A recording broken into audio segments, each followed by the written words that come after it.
Leaders of state agencies addressed the Medicaid fraud scandal at the Capitol today, specifically to the House Subcommittee on Budgetary Funding. The sober living scheme targeted vulnerable people with addictions to defraud Arizona's Medicaid program. And now the push is on to clean up that near billion-dollar fraud. Fox 10 investigator Justin Lum has more. We are quickly approaching a year since Governor Katie Hobbs announced a major crackdown on fraudulent rehab centers taking advantage of vulnerable people. The issue is widespread and complex. Now more behavioral health funding and resources are being requested.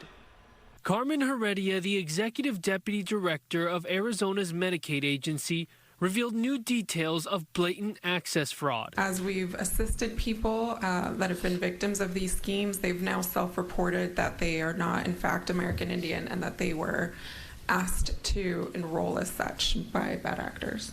The bad actors, Heredia says, use shell companies trading clients to each other via access memberships. Vulnerable people enrolled in the American Indian Health Plan, so scammers can charge the state for behavioral health services rarely provided. The patients are the asset for these homes. Those are, quite frankly, in our experience, they trade patients as if they were any other economic asset for the business. Patient brokering is a crime, the Attorney General's office explained to the House Appropriations Subcommittee on Budgetary Funding. The assistant director of licensing at Arizona's Department of Health says there's been an increase in complaints for unlicensed behavioral health residential facilities and sober living homes expending resources. This past year, we've investigated a lot of allegations for these types of facilities.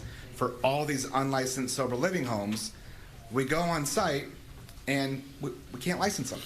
They don't meet the definition. The impact clearly felt statewide. Tucson police showed up at the meeting, detailing what Fox 10 reported on last fall, when 200 people at the Ocotillo Apartments and Hotel were left displaced after a sober living program stopped paying rent. Initially, they were targeting the homeless population, and then midsummer that transitioned to the Native American population, and they were predominantly from our nations around the state and several from out of state. They were bringing them in from out of state.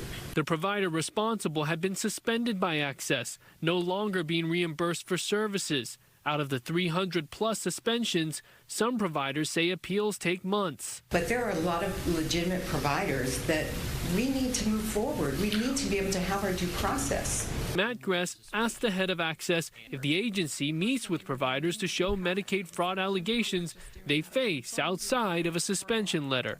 Heredia says no. I'm just worried about the system capacity as it stands right now to help vulnerable people in Arizona. Here are some of those requests. Access wants 200 full-time employees and more IT resources for its 35-year-old computer system.